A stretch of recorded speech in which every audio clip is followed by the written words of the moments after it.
Passionné par les aventures du plus célèbre des seigneurs du temps, le Docteur, une équipe de choc s'est réunie à bord de son TARDIS virtuel pour vous faire voyager dans chacune de ces histoires plus passionnantes les unes que les autres. Bienvenue, vous êtes dans Dr. Watt.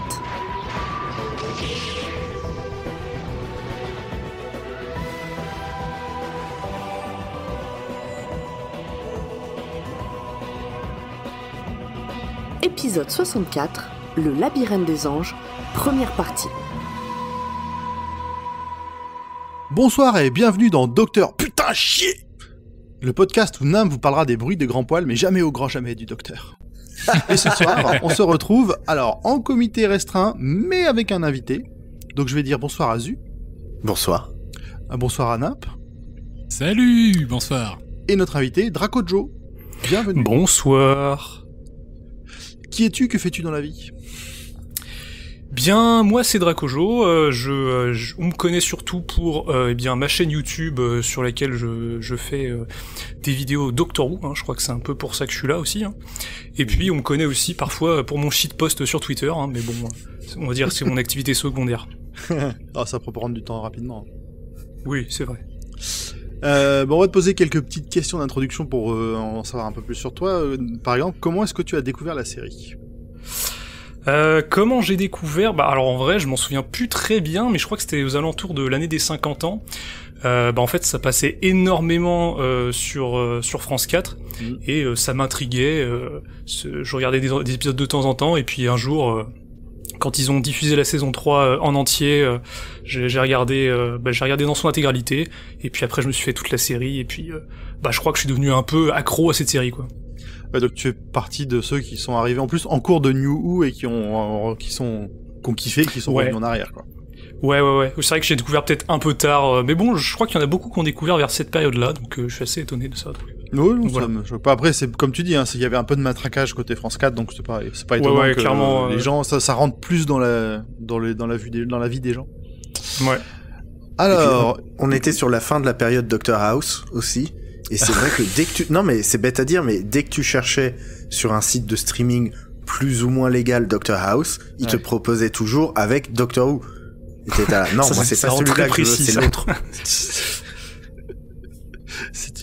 Je regardais pas Doctor Who peut-être au montage.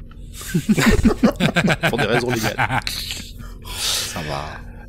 La petite question polémique qu'on pose à tout le monde, quel est ton docteur préféré ?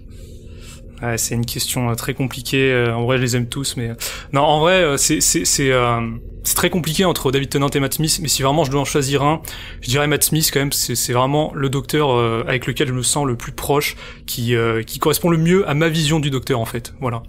C'est-à-dire, par le côté, quels sont les traits de personnalité de ton Docteur, du coup ?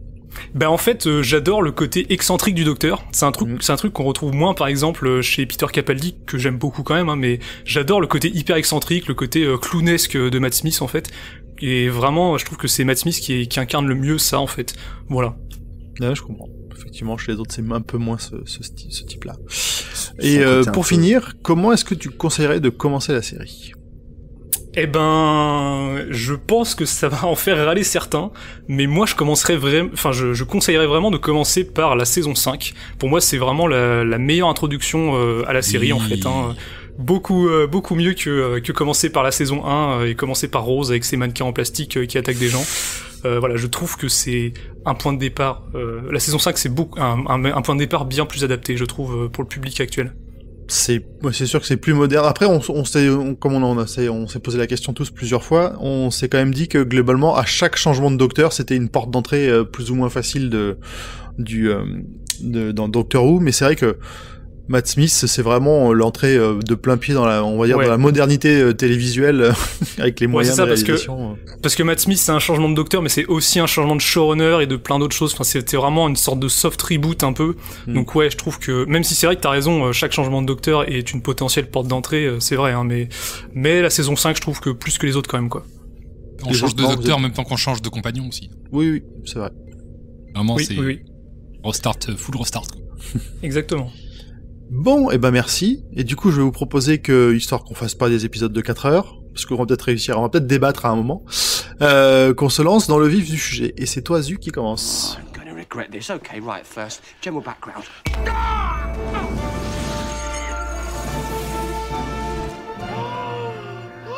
Yes.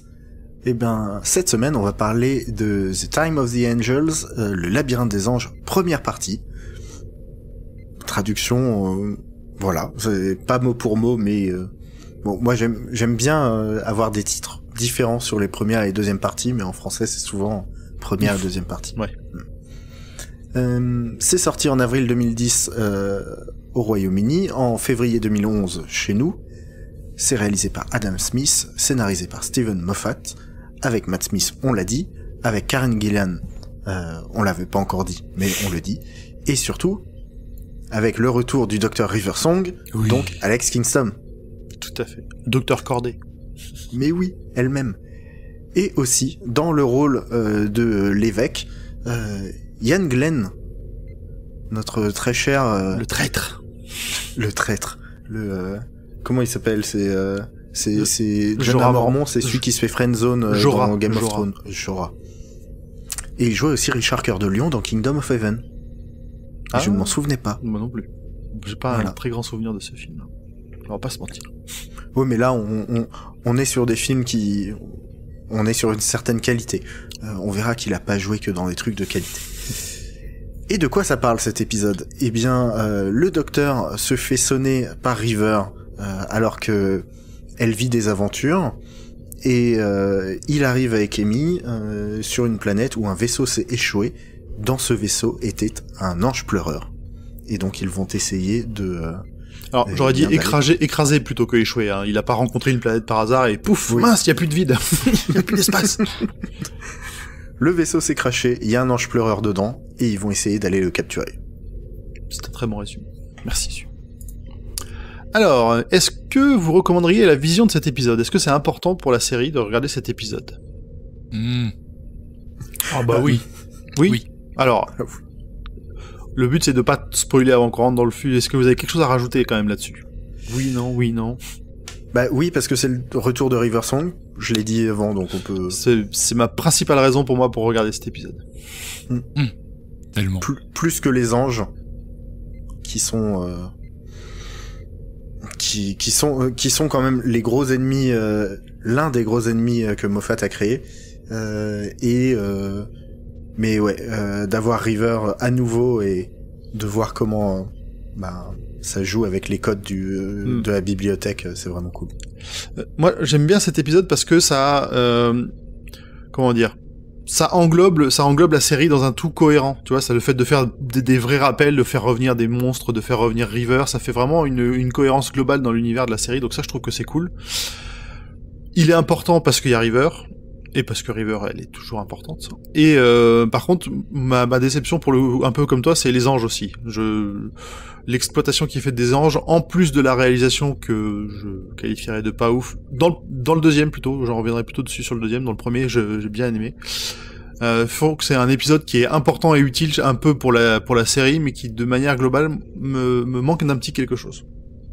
Pour moi. Draco, tu avais un petit truc à rajouter ou... Ouais, non, mais en fait, je suis d'accord avec vous tous, donc j'ai pas grand-chose à rajouter de plus, si ce n'est que, moi, personnellement, j'adore tous les épisodes avec River, je trouve qu'ils sont tous excellents, donc celui-là, il fait pas exception, et puis les anges pleureurs, on en redébattra, mais moi, je les trouve très bons et très bien utilisés, donc ouais, puis c'est du Moffat, donc c'est un bon épisode, voilà. Très bien. Et toi, Nimp, des choses à rajouter ou... D'accord avec vous, hein, les anges pleureurs sont un peu sous-exploités, mais parce que les anges, tu te fais un double épisode, mais est-ce que ça va aller au final pour toute l'histoire, un double épisode Alors, tu vois, pour le coup, moi je dirais pas sous-exploité, je dirais surexploité pour cet épisode-là. Mais bon, c'est du détail, hein. On en reparlera. On en reparlera. Eh ben, on va pouvoir plonger dedans, et c'est toi, Nimp, qui va nous faire le cœur du sujet. This is a fixed point. This must happen. This always happens. Don't worry. Oui. Alors, cette intro, mes amis. Nous assistons à une échappée de River Song d'un vaisseau spatial. Souvenez-vous de River Song, la meuf badass que l'on a croisée dans une bibliothèque aux ombres cannibales. Son gardien, à River Song, est retrouvé tout groggy avec une marque de rouge à lèvres au coin de la bouche. Elle est en train d'écrire dans une paroi des mots. Le docteur, lui, inspecte des reliques dans une ancienne église. Sur l'une d'entre elles, un genre de boîte noire de vaisseau spatial, il y est écrit, en haut galifrien, Le docteur rappelle que c'est quand même une langue qui peut éteindre des étoiles ou élever des empires. Hein. Oui, bon là c'est comme d'hab. C'est River. Il prend sa vessie pour une lanterne, quoi. C'est ça. Et donc il a écrit « Salut mon petit cœur ». Ah, c'est comme ça qu'ils le traduisent en français? Oui. En anglais, c'est le Hello Sweetie. Hello sweetie. Ce que j'aime bien dans toute cette séquence, c'est River, effectivement. Et elle va nous montrer qu'elle connaît le docteur Parker et c'est exactement comment il fonctionne et comment lui envoyer un message. C'est ça. Donc c'est le message envoyé par River au docteur pour venir la chercher. River Song semble acculée, prise au piège, mais elle saute dans le vide spatial et magie du voyage dans le temps et des boîtes noires interstellaires, entre guillemets. Le docteur amène le TARDIS pile sur la trajectoire de sa chute. Il la rattrape et alors que tous deux se relèvent, un vaisseau s'enfuit. Générique. J'ai toujours pas appris le nouveau générique. Toujours pas, ouais, c'est ça. Bah non, mais moi non plus, au final. J'avais promis, la dernière fois j'avais promis, et j'ai oublié. En plus, tu vois, je me suis quand même concentré un peu dessus et je l'ai pas. Il rentre pas dans ma tête comme il rentrait celui des saisons d'avant. Ouah, c'est globalement le même. Oui. C'est la même mélodie, quoi. Ça, le thème reste le même globalement, mais il y a quand même des différences que j'arrive pas, qui impriment pas l'autre et resté tellement marqué, je l'ai tellement vu en plus, que ça rentre pas. Et puis, il y a quelques éclairs, il y a des trucs quand même qui ressortent dans cette version du. Ah ouais, faut faire les effets sonores et tout, faut faire les. Il y a plus d'effets sonores. S'il faut faire les effets sonores, je sais pas qui sera collé aux éclairs, mais. On n'est pas arrivé. J'avais une petite question, Nam, tu l'as regardé en français du coup? Ouais. La boîte noire des vaisseaux, ils l'ont traduit comment? Juste comme ça, boîte noire interstellaire? Il me semble. Ok. Je l'ai regardé en français, mais je crois pas que ce soit boîte noire, mais je crois que c'est un terme qui ressemble à boîte noire, mais je saurais plus dire exactement. Parce qu'en anglais, ils utilisent bien homebox et il explique la différence entre une black box dans un avion. Oui, c'est ça. Il précise c'est comme une boîte noire, mais c'est pas une boîte noire, donc il me semble que le terme est différent. Ok. Bon, c'est pas grave. C'était juste pour voir comment ils avaient traduit ça. Et vu qu'on est sur la version française, j'ai une autre question. Qui se vous voit et qui se tutoie dans cet épisode? J'étais surpris de voir que River vous voyait Amy, mais à part ça, je sais plus. Ok. Ah ouais. Je comprends même pas qu'elle vous voit Amy non plus. Tu vois. Non, River, elle est pas du genre à vous voyer grand monde en plus, je pense. Bah ouais, mais ouais. Après, c'est toujours un sujet compliqué, je pense, pour les traducteurs. Ah oui, bah là, le traducteur, le mec, il doit s'arracher les cheveux. Ouais. Surtout avec Moffat qui fait des jeux de mots et qui planque des trucs dans les phrases, enfin, je veux dire... Ouais. Donc, en poursuivant le vaisseau, River, Amy et le docteur arrivent sur une planète désertique. Une planète peuplée il y a jusqu'à 400 ans par une civilisation appelée les Aplans, puis terraformée et colonisée par les humains 200 ans plus tard. Donc toujours il y a les mêmes, 200 ans. Toujours les mêmes. Le vaisseau renferme un seul survivant, immortel, un ange pleureur. Du coup, on a River qui contacte les militaires, / ecclésiastiques, au temple où le vaisseau s'est écrasé. Un temple juxtaposant ce qui est nommé comme le labyrinthe de la mort et composé de couloirs sombres. Juste avant, je voulais revenir aussi sur le point, l'église a évolué pour devenir une force armée. Moi, ça m'a fait rigoler. je trouve ça, le concept est plutôt marrant. Ça m'a rappelé Hyperion. Ça m'a rappelé Hyperion. Oui, effectivement. Ils font la même chose et je me souviens que la première fois que j'ai vu cet épisode, même si j'avais le titre en anglais, donc Time of Angels, donc déjà au pluriel, t'étais pas sûr que ce soit les anges pleureurs. Donc je me souviens la première fois que j'ai vu ça, que j'ai vu l'épisode et qu'ils annoncent qu'ils ont un ange pleureur avec eux, j'étais là, oui. Après un peu. Alors, comme le docteur le fait à Amy, je vais vous le faire aussi, un petit rappel de ce que sont les anges pleureurs. Alors, ce sont des créatures immortelles qui prennent l'apparence de statues immobiles quand on les regarde, et qui nous sautent dessus lorsqu'on ne les regarde plus pour nous renvoyer dans le passé. C'est un bon résumé. Donc, on a un labyrinthe sombre, des créatures qui te sautent dessus quand tu les vois pas. Une Pardon. Une. Ah. C'est comme les aliens, tu vois, c'est aliens. Donc voilà, tout est exposé et expliqué, l'épisode peut enfin commencer. Et tu vois, cette explication que tu donnes, qui est celle qui est donnée par le docteur, est très bonne, mais elle ne sera pas réutilisée pendant les 2 épisodes suivants. Non. Et c'est là où ça m'a fait chier un peu. Ah, tu veux dire par rapport au voyage dans le temps, enfin, je veux dire, Au voyage dans le temps, en fait, que ils se nourrissent en renvoyant les gens dans le passé et puis en bouffant leur temps, quoi. Bah ça, de fait, oui, ouais, effectivement, je peux pas dire le contraire là-dessus. Ils bouffent beaucoup de choses au final. Hein. Non. Moffat a une explication quand même, c'est ça le problème. Oui, par contre, oui. Alors, tandis que tout le monde s'affaire à lutter contre la menace que représente un ange pleureur pour 5 milliards de colons, Amy se retrouve seule avec les 4 secondes de vidéo capturées par River avant le crash du vaisseau de l'ange pleureur. Donc c'est une vidéo de 4 secondes qui fixe un ange pleureur qui se cache les yeux au départ. Donc nous apprenons une nouvelle règle pour les anges pleureurs, l'image d'un ange devient un ange. Et donc du coup peut sortir de l'image. Suivez-vous. Oui.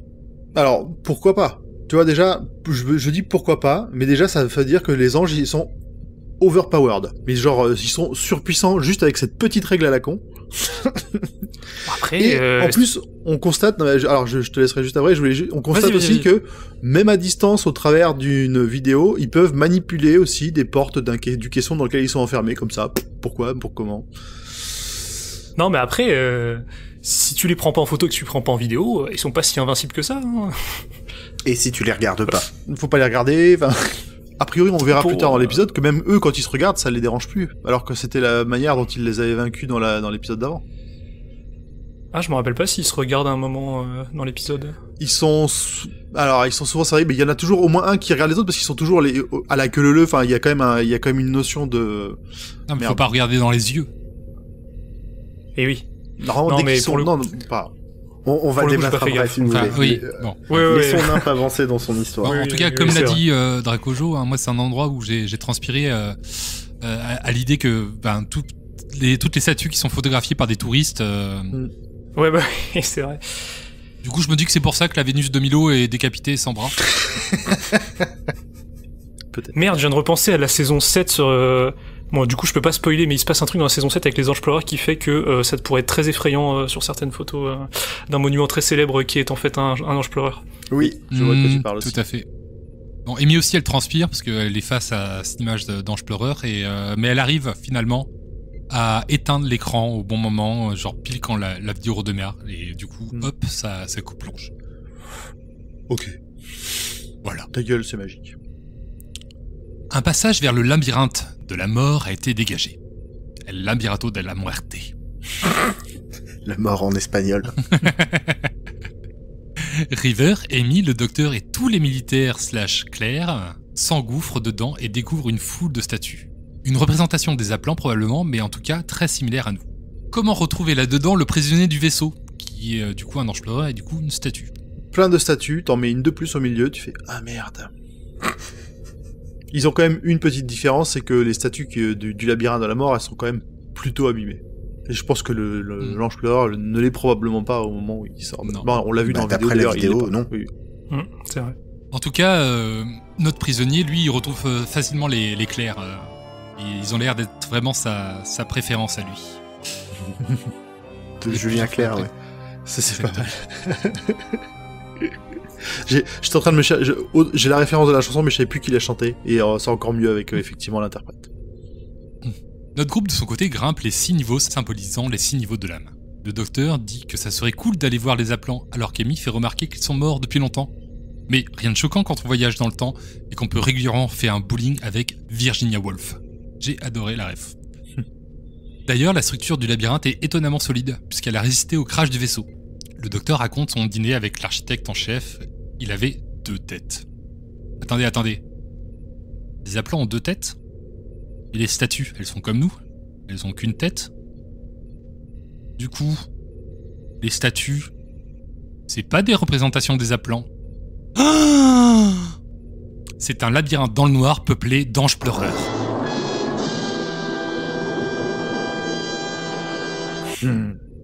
Cette révélation était très bien. Moi, à ce moment-là, alors, je parle de la première fois, parce que les fois d'après, je sais ce qui se passe, hein, mais la première fois, j'étais là, oh merde, ils sont vraiment dedans, là. J'avais vraiment trouvé ce petit twist vraiment très très malin et très très bien fait. Ouais, ça marche bien, en vrai, je trouve, ouais. Il est fort. Il est trop fort. Et jusqu'après, quand tu le revois et que tu vois les statues qui ont une tête et avec la remarque sur le fait qu'ils sont comme nous, tu fais, Ils ont même pas remarqué. En tout cas, l'ange du vaisseau est venu sur cette planète sauver les siens prisonniers depuis quelques siècles. En passant, il a pris le contrôle de quelques soldats à travers lesquels il parlait au docteur et à ses compagnons. Ça, c'est pareil. Sorti du chapeau. Les anges veulent rendre... C'est ça. Il y a les anges, ils ont tué le clerc Bob, et du coup, après, on a l'ange Bob pour le reste de la saison qui parle en utilisant la voix du clerc, alors qu'en plus, on verra plus tard que c'est un ange lui aussi. Enfin, c'est vraiment magique, un ange. Très, très magique. C'est très magique. Quels des anges qui veulent rendre le docteur en colère, et c'est chose faite. La suite, dans 2 semaines. Ah là là là là. Bah écoute, moi en tout cas, c'est un épisode qui passe bien quand même en le revoyant, parce que ça reste rythmé. Il y a River, le docteur et Amy qui se lancent des fions un peu tout le temps. C'est marrant. Surtout River et Amy face au docteur.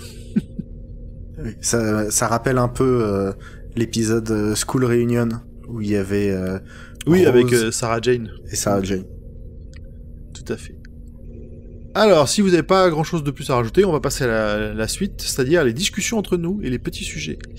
Alors moi, j'en ai un, très con, vraiment très con, hein, c'est que pendant les 2 épisodes, ça m'a vraiment dérangé, c'est que Matt Smith, il a vraiment eu des soucis de coiffeur, il a le cheveu long et gras pendant depuis le début de l'épisode, c'était vraiment horrible, je comprends pas ce qu'ils ont fait. Alors que plutôt, d'habitude, même s'il est un peu, un peu débraillé, un peu mal coiffé, mais là, c'est vraiment, t'as l'impression qu'il a le cheveu long et gras, c'est... Mais est-ce que c'est pendant tout l'épisode ou est-ce que c'est pendant juste le moment où ils sont sur la plage au début, là? Tout l'épisode. Ah oui, tout. Moi, en tout cas, ça m'a, du coup, comme c'est le point à la con que tu remarques à un moment, tu fais, oh, et putain, je l'ai vu tout l'épisode. Parce que il me semble de mémoire que la scène sur la plage où ils sont avec River et Amy, c'est la première scène qu'il a tournée Matt Smith en tant que docteur. Et je me dis ça peut. Mais voilà, après le reste de l'épisode, je sais pas si ça a été tourné dans la foulée ou pas. Alors je confirme dans mes recherches, c'est effectivement le premier épisode qui a été tourné. Bon, il y a eu la scène de la régénération un peu plus tôt, mais ça c'est une autre histoire. Oui, effectivement. Oui. Mais effectivement, il y a un problème avec les cheveux, c'est-à-dire que ils lui ont coupé pendant le tournage. Ah, ok. Donc en plus, il y a des scènes qui ont été tournées où il avait pas la même longueur, enfin où c'est un peu le bordel. Mais on verra qu'il y a, dans les infos en plus, qu'il y a d'autres problèmes avec cette scène sur la plage. Okay. D'accord. Mais effectivement, il a, dans la dernière scène de l'épisode, avec la vue en contre-plongée, où il va pour tirer sur le globe, le machin, etc. Ça va. Mais c'est vrai qu'au début, en plus avec le vent de la mer et tout, c'est mon grand-père, il l'appellerait un pique-nique, tu vois. C'est pas faux. Ouais, non, c'est vrai. Moi, j'aime bien le début de l'épisode, le concept que le docteur aille dans les musées pour pouvoir retrouver un peu les traces de ce que lui il a pu faire et de ses méfaits. Et je me posais la question, c'est si vous pouviez voyager dans le temps, dans quel musée on pourrait retrouver des traces de vos conneries? Ah bah probablement aucun, hein, donc. Moi, ce serait dans un musée du podcast pour toutes les conneries qu'on a racontées jusque-là. Ah oui, d'accord. Sinon pareil, j'ai pas spécialement d'idée, j'ai pas de. Je pense que moi, ça serait plus dans un musée de la cuisine. Mais ça, un peu ce que une des conneries que le 11e docteur fera. J'ai inventé les pâtes sans faire exprès. Donc tu t'es du genre à faire des recettes à la Gaston Lagaffe, c'est-à-dire des harengs ou à la confiture de fraises ou je ne sais plus quoi, ça fait longtemps que j'ai parlé du Gaston. Oui, ou juste à me dire, tiens, j'ai très envie de faire cette recette, viens on va la faire. Sauf que c'est pas du tout ni l'endroit ni le... Voilà, quand j'habitais en Angleterre et je me retrouvais à faire de la gastronomie française, les gens ils étaient là. Mais t'es sûr ça va ensemble ça? Si, tu vas voir, c'est bon. T'es sûr ça va ensemble avec les ingrédients d'ici? Oui, bon, ça. Mais si, ça va mieux, ça, depuis... Bon, sauf depuis le Brexit, mais ça va mieux. Et toi, Nimp, une idée? Moi, je crois que ça serait ça serait à Versailles. J'aurais très envie, mais du coup, ça serait, de cacher dans la peinture de Napoléon, qui est sur son cavalier, qui est sur son cheval blanc, avec sa cape derrière, cacher dans cette peinture la version de Banksy, qui a la cape en fait qui lui arrive dans la gueule à cause du vent, quoi. Si vous voyez le tableau. Et parce que je passe devant cette version de Banksy tous les jours en fait. Elle est sur l'avenue de Flandre à Paris. D'accord. Ok. C'est un bon prank Ouais, c'est pas mal. culturel. Alors, je pense qu'on va arriver au moment où où ça va débattre un peu. C'est que mon point suivant, ça concerne justement les anges. Et autant j'aime bien qu'ils agrandissent la mythologie, voire qu'ils leur donnent des nouveaux pouvoirs, mais là, c'est entre le chelou et l'excessif. Le premier qu'on voit, c'est le contrôle à distance de la porte du queston. Le suivant, c'est tout ce qui contient l'image d'un ange devient un ange. Ok, c'est pas du tout grave du tout. Et le troisième. Et le troisième, c'est prendre possession, faire un truc avec les humains qui fait que tu peux parler avec leur voix, t'as leurs souvenirs, mais t'es quand même un ange. Et tu restes poli en plus.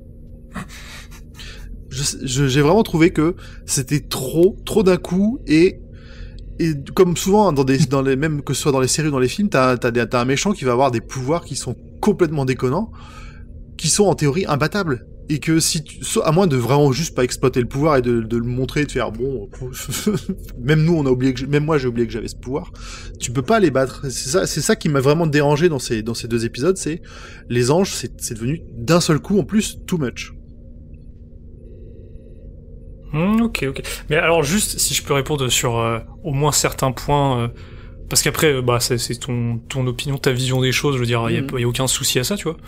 Mais par exemple, le fait qu'ils peuvent manipuler des choses à distance, en fait, on le voyait déjà dans Blink, au moment où on voit que ils peuvent allumer et éteindre une ampoule à la fin de l'épisode. Donc par exemple, on voit qu'ils ont une influence sur le monde réel, en fait.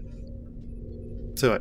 C'est vrai pour le coup qu'ils avaient déjà un petit peu ouais. Mais là on passe à des niveaux, supérieurs. Mais oui. Après, pour l'ajout d'autres règles, personnellement, comment j'interprète le truc, c'est que Moffat il voulait absolument ramener les anges pleureurs qui étaient devenus instantanément cultes depuis Blink en fait, et du coup pour les rendre encore plus menaçants, ou ne serait-ce que pour pouvoir renouveler un peu le concept, il a rajouté de nouvelles règles. Donc c'est pour ça qu'on a cette histoire de l'image d'un ange devient un ange, pour essayer de changer un peu le truc. Mais après, là où je te rejoins, c'est que par exemple, effectivement, il y a peut-être des trucs un peu trop abusés, ou même le fait qu'il téléporte plus dans le passé, c'est peut-être c'est un peu dommage, sachant que c'était ça à la base le concept du truc, quoi. Mais je trouve que c'est quand même intelligent ce qu'il a fait Moffat, parce que il a essayé de se renouveler en fait, tout simplement. Il s'est dit ok, on va ajouter de nouvelles règles pour pouvoir en faire autre chose, quoi. Non, sur le côté essayer de changer un peu les choses, ouais, mais c'est après c'est tomber dans le côté, parce que c'est ça qui était bien aussi dans Blink avec les anges, c'est que il y avait un concept ultra simple, bien exploité, qui marchait. Ouais. Là, à vouloir trop en faire, tu te prends les pieds dans le tapis et puis tu dévales, quoi. Mais d'ailleurs, le truc de l'image d'un ange devient un ange, en fait, en vrai, c'est un setup pour l'épisode d'après, mais du coup, on en reparlera dans l'épisode d'après, mais un truc que je trouve très intéressant dans l'épisode d'après, donc pour le coup, j'aime plutôt bien cette règle. Je trouve ça pas déconnant, comme les anges sont là depuis toujours, quasiment, enfin... Le fait que ça peut poser une raison sur le fait qu'ils aient pas été documentés, en fait. Oui, oui. Ouais, il aurait fallu que justement que plus de monde connaisse cette règle, en fait. Sinon, le premier qui le documente, il meurt, mais son papier est toujours là, donc ça continue à faire des anges. Enfin, je sais pas. Tu vois, même la règle en elle-même, elle est... Jusqu'à que tu détruises le papier, quoi. Elle est trop simple. Tu sais même pas si le support qui contenait l'ange, ça crée un nouvel ange, mais l'ange il se barre, le support est toujours valide, même si là, on le voit un peu avec la vidéo, l'ange a plutôt tendance à sortir du... Ouais, il avait l'air de sortir, ouais. Il avait l'air de sortir. Mais d'ailleurs, je trouve ça hyper intelligent, d'ailleurs, la manière dont Amy se débarrasse de l'ange. Genre, il y a un petit moment où l'image saute et fait pause à ce moment-là, ce qui fait que du coup, l'ange n'apparaît plus. Oui. Donc, comme quoi, ils sont pas complètement invincibles. Enfin, en tout cas, là, elle a trouvé une astuce, quoi. Et je trouvais ça plutôt malin comme truc, quoi. Non, ça c'était une bonne excuse. Tu sais, au départ, quand tu fais pas gaffe, tu comprends pas bien, puis après tu te dis effectivement, c'est le moment où l'ange n'apparaît plus. Ouais, voilà. Ouais. Ah, elle a été maligne sur le moment. Hein. Mais c'est vrai, on a Calmar Robot qui nous a dit sur Twitter qu'il était un peu du même avis que toi, Grand Poil, parce que un peu dommage de ramener les anges qui auraient dû rester un one shot.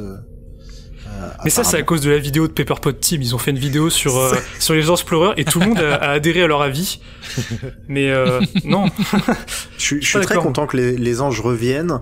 C'est qu'il y ait des règles en plus, ouais, je suis d'accord avec toi, Dracojo, c'est cool qu'on étende un peu leur pouvoir et on montre. C'est un peu comme les Daleks, on voit le premier Dalek qu'on voit, il fait peur, mais en même temps, il est très très faible par rapport à d'autres Daleks qu'on va voir après. Là, c'est un peu pareil avec les anges. Moi, ce qui me gêne plus, c'est le côté un peu les couches différentes de pouvoir et de se dire, alors, il faut absolument regarder un ange tout le temps pour éviter de se faire tuer, Mais pas dans les yeux. pas dans les yeux. Et t'es là, ça devient au prochain épisode, c'est quoi? C'est sur une jambe? C'est bon, ça devient beaucoup. C'est un peu ça qui m'a gêné. Après, le concept de l'ange qui arrive à se démultiplier parce que l'image d'un ange redevient c'est un peu le côté lézard ou le portrait de Dorian Gray, tu vois. C'est Oui. ça aurait pu être exploité un peu comme ça aussi. Mais on verra, enfin on en parlera dans 2 semaines sur le setup que Moffat a fait qui est intéressant quand même, mais ça fait beaucoup pour une seule créature. En vrai, je vous comprends totalement. Moi aussi, ça me saoule quand on rajoute des pouvoirs à la force dans Star Wars. Donc bon, voilà. Je suis aussi un nerd de tatillon qui pète des câbles des fois, quoi. Et nous avons un point Star Wars. C'est ça. Merci. Et pourtant, tu vois, je suis plutôt le genre à accepter facilement, tu vois, moi, les pouvoirs qu'ils rajoutent dans la force, je dis, ok, on s'en fout. Enfin, c'est la force. Tu fais ce que tu veux avec la force. Je suis pas vraiment tatillon d'habitude. Mais là, sur les anges, quand c'est trop à ce point-là, ça m'a dérangé. Ok, on est vraiment opposés, alors c'est pas grave. Zut, t'en avais encore un petit, toi aussi. Ouais, on nous l'a dit aussi sur Twitter, c'est Matou qui nous a dit ça, c'est le retour de River était un peu perturbant parce que on reconnaît pas forcément River par rapport au personnage qui a été dans la bibliothèque, et c'est vrai que la River qu'on voit là, elle flirte avec le docteur, mais j'ai écrit dans le conducteur over 9000. C'est presque indécent. Est-ce que je peux faire le mec chiant aussi, là aussi, ou pas? Mais on le comprend. Enfin, je finis et après tu veux me dire si t'es d'accord avec moi ou pas sur ce point. Pardon, vas-y. Ça se comprend parce que c'est une River beaucoup plus jeune, donc qui est en plein milieu de sa relation avec le docteur, vu qu'ils se rencontrent. Alors ça se voit à la caméra, mais ça ne fait pas de son. Ils se croisent et s'en rencontrent pas dans le bon sens. Donc ça se comprend, mais c'est vrai que sur le moment, c'est surprenant. Non, mais en fait, t'as tout dit, excuse-moi. Ah non. Je voulais juste dire qu'effectivement, oui, c'est le fait que la timeline soit dans le mauvais ordre par rapport à River, bah effectivement, c'est pas la même River qu'on voit là par rapport à la River de la Bibliothèque des Ombres, en fait. C'est juste pour ça, mais bon, voilà. En fait, t'as tout dit. Non, mais on est tous d'accord que effectivement elle en est à un point dans sa relation où effectivement en plus l'actrice qui elle ne va pas à l'envers dans le temps, il faut qu'elle arrive à trouver le moyen aussi de nous faire comprendre qu'elle est plus jeune, et c'est aussi par là que ça passe. Mais d'ailleurs, je pense que c'est aussi Alex Kingston, l'actrice du coup qui joue River, qui je pense a beaucoup mis de sa personnalité là-dedans, parce que enfin je sais qu'apparemment dans la vraie vie c'est quelqu'un de très désinhibé et tout, donc je pense que c'est un peu ça aussi qui a fait que son personnage a évolué en vrai. Ouais, et puis et c'est intéressant de renouveler aussi les relations, nouveau docteur, nouvelle relation. Ça change un petit peu. C'est pas, elle se rendait compte que c'était la fin dans le précédent, et là, elle le sait pas encore. Et il y a peut-être un petit préparation paiement avec la fin de l'épisode suivant où Amy, voyant que le flirt c'est quelque chose qui ne va pas. Ouais, non mais spoil pas le spoil. Il y a peut-être un préparation pendant 2 semaines. Alors, sans spoiler, je pense il y a peut-être un petit préparation paiement avec la fin de l'épisode suivant. Oui, c'est vrai. Je viens d'y penser. Bah tu notes-le pour quand on enregistre la prochaine fois. Moi, j'en avais un dernier petit point sur cet épisode-là. On l'a évoqué rapidement, mais est-ce que ce serait pas un des pires cauchemars au monde de se retrouver dans des catacombes remplies de statues, dans le noir, ou en tout cas dans une faible luminosité? Partout tu tournes la tête, tu vois des visages. Mais t'es pas dans le noir alors si tu vois les visages. C'est faible luminosité. Sinon, effectivement, t'es dans le noir, bon, tu t'en fous de ce qu'il y a. Oui, c'est flippant, mais il y a pas besoin d'être dans les catacombes. Hein. Tu mets dans ma chambre, dans le noir, faible luminosité, avec plein de statues partout, c'est un peu angoissant. Il y a pas de statues chez moi, donc c'est bizarre. ça, alors, Je je me m'en réveille fiche, comme il y en a ça. pas de base. Ok. Bon, ok. Enfin, en tout cas, on voit qu'on avait quand même pas énormément de points de discussion. Ça fait partie de ce début sur un double épisode. C'est assez, comment dire, c'est assez frontal dans les informations, même dans les relations. Il n'y a pas trop de choses à rajouter, je pense. Ouais, mais c'est intéressant que c'est un épisode qui est dans l'exposition. Ouais. Mais c'est le mot que je cherchais, putain. Mais je le dis à chaque fois sur les doubles épisodes, le premier c'est celui que je préfère. Parce que... Ah merde, moi c'est l'inverse, tiens, c'est marrant. Parce que justement, ça ouvre beaucoup de portes, et en général dans le deuxième, ça court. C'est une fois qu'on a ouvert toutes les portes, et ben on peut courir au travers. C'est ça. C'est pas faux. Ah ouais. Allez, on va passer au petit moment choisi par l'équipe. Qui veut commencer? Moi, j'ai une grosse interrogation, en fait, Ouais. c'est par rapport aux clercs qui sont des militaires. Ils croient en quoi, en fait? C'est croient en des Dieu. religieux. Grand Dieu. Alors, on sait pas de quelle confession exacte, mais c'est du catholique, protestant, je sais pas, mais c'est l'église, quoi. Ils le disent que c'est l'église qui a évolué pour rentrer dans le futur, quoi. Ils ont absorbé toute la garde suisse. Et ça leur irait pas mal. Oui, ils ont un petit côté très casque bleu. Bon, sans le casque bleu, mais Ouais, non, c'est vrai. Exact. Mm. Complètement. mais après c'est aussi ce qui a été dit. Cet épisode, il intègre des éléments de mythologie d'avant et il en place pour la suite. Et ces militaires font partie de la suite. Bon, on en saura un peu plus dans le deuxième épisode là-dessus. Passons au moment choisi. Zu, c'est quoi le tien? Moi, c'est pendant que les militaires sont en train de s'installer sur la plage pour voir comment est-ce qu'ils vont rentrer dans ce merdier, il y a le docteur qui fait un résumé de la situation à Amy.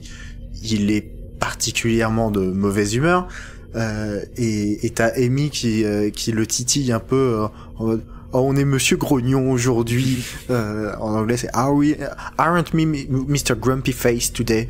Et ce que j'aime bien, c'est qu'en plus, lui, il se lance dans une autre tirade derrière, et il conclut par... Je crois que d'ailleurs, il y a une question de Amy qui est « Est-ce que River, c'est votre femme ?»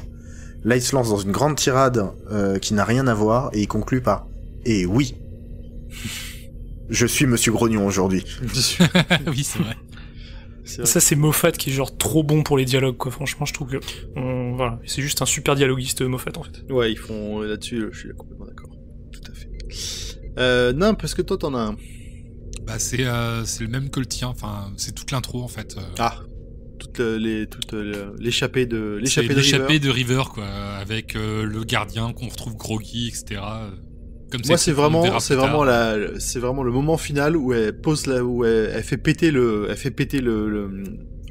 je sais plus si c'est le mur ou si c'est un sas, pour se retrouver projeté dans l'espace en totale confiance avec un grand sourire, et t'entends le bruit du Tardis qui arrive derrière parce qu'elle savait que le docteur l'arrivait. Ça, c'est la totale confiance, quoi. Le saut de la foi total. Ok, et toi Draco Joe, est-ce que t'as un moment préféré dans cet épisode? Ouais, je pense que je vais tout simplement citer le cliffhanger de fin, parce que je trouve que ça représente vachement bien comment Moffat exploite le personnage du docteur, en fait. Genre vraiment, je pense que Moffat, c'est vraiment le mec qui assume complètement le fait que le docteur, c'est un mec surpuissant, limite égocentrique, quoi. Et du coup, à la fin, il dit mais il y a un truc auquel vous avez pas pensé, je sais plus exactement ce qu'il dit, genre si vous voulez survivre ou si vous voulez rester en vie, en fait, c'est moi, tout simplement. Et genre c'est vraiment over the top badass, quoi, mais vraiment c'est tellement moffatien, quoi, que moi j'adore. Oui, c'est votre plan, il est parfait. Il y a juste une seule erreur. C'est moi. Ouais, voilà. Ce genre-là, quoi. Moi, j'adore.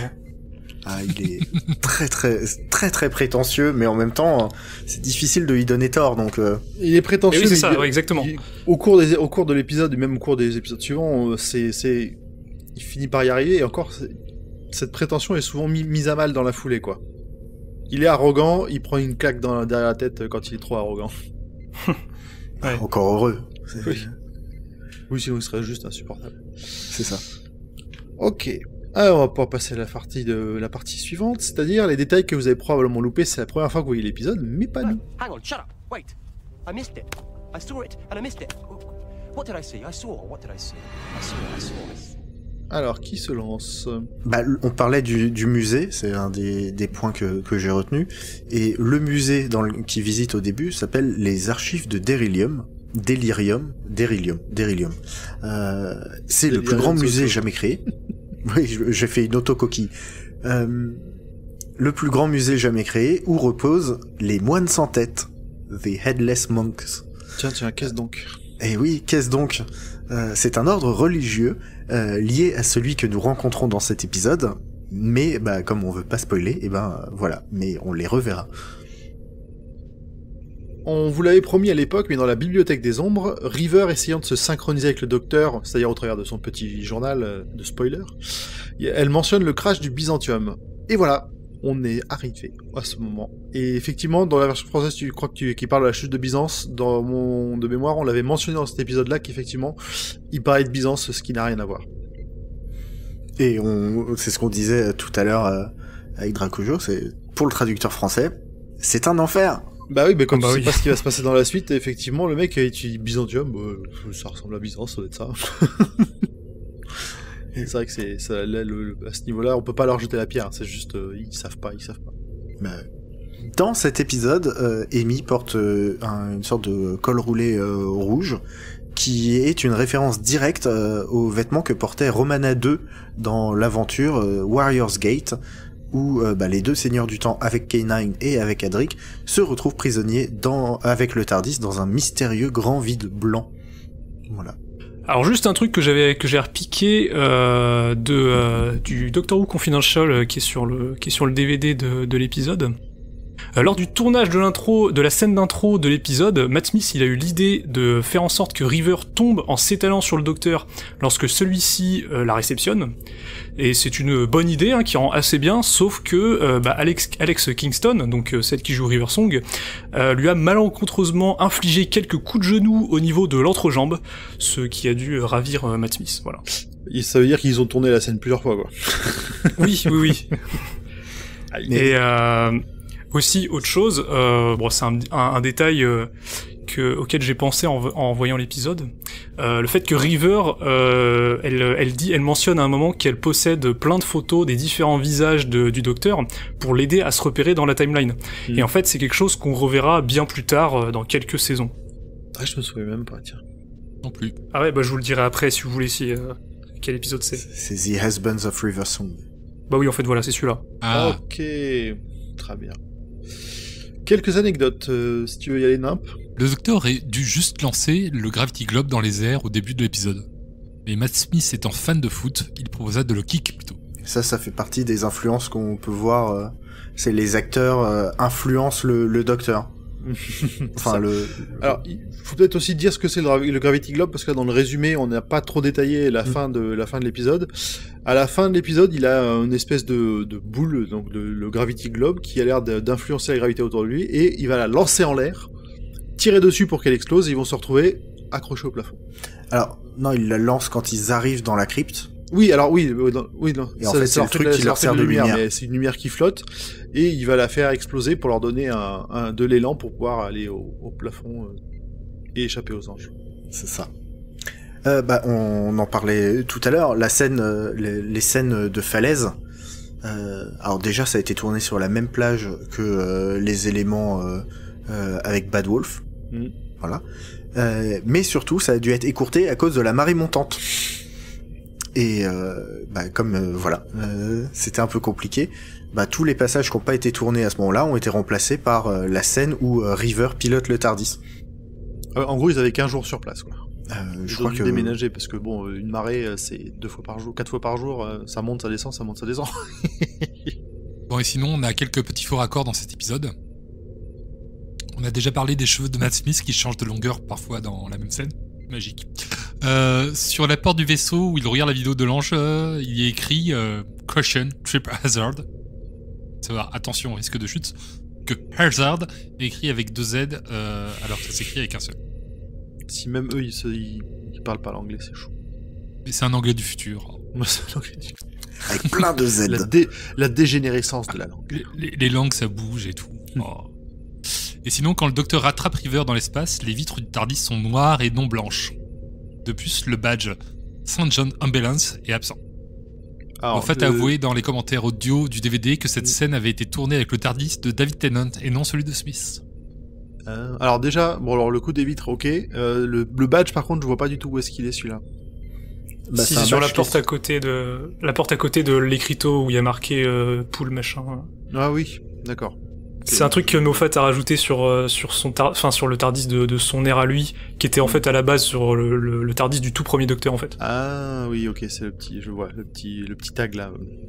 Ouais, St. John Ambulance, enfin bref. Ok. Mais c'est vrai que j'ai remarqué en regardant l'épisode que effectivement c'était pas le bon TARDIS en fait. Il y a une légère différence entre le TARDIS de l'ère Davies et l'ère Moffat. Ouais, l'intérieur comme l'extérieur changent tous un peu au fur et à mesure des saisons et des Docteurs. Et ben voilà, je pense qu'on a fait le tour. Ben oui, c'était un bon épisode. Des petites choses à rajouter avant qu'on clôture. Où est-ce qu'on peut te retrouver, Dracojo? Exactement. Oh, et bien sur YouTube, voilà, tout simplement Dracojo. Voilà, je fais des vidéos parfois une fois tous les 36 du mois, parfois sur Doctor Who et de temps en temps sur Star Wars. Voilà. Et sinon sur Twitter aussi. C'est bien ça. Voilà. Bah, la prochaine fois, tu nous parleras de ce que tu as pensé de Star Wars. J'ai failli dire Stories, mais non, c'est Visions. Visions. Ah j'ai oui, pas Vision. encore vu. Chut, j'ai pas encore vu. Ça a l'air trop. Bah du coup, je dirais rien. Ça a l'air trop bien. Bon ben voilà. Et ben écoutez, dans ce cas-là, il nous reste plus qu'à nous souhaiter une bonne fin de journée, de soirée, en fonction de quand est-ce que vous nous écoutez. Et à dans 2 semaines. À dans 2 Ciao, semaines. ciao, Et bisous les bye filles. bye. Ciao tout le monde. Salut. Et au revoir Audrey et Pomme. Peut-être qu'on se reverra.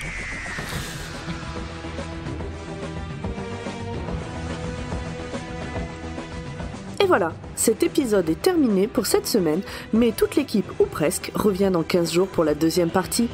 En attendant, vous pouvez continuer le voyage dans le Wooniverse avec nous sur les réseaux sociaux @drwatt.ou_pod ou encore sur le serveur Discord du label Podcut dont le lien est en description. Vous pouvez aussi nous soutenir via le Patreon du label sur patreon.com/podcut afin de nous permettre de financer les 25 podcasts du label.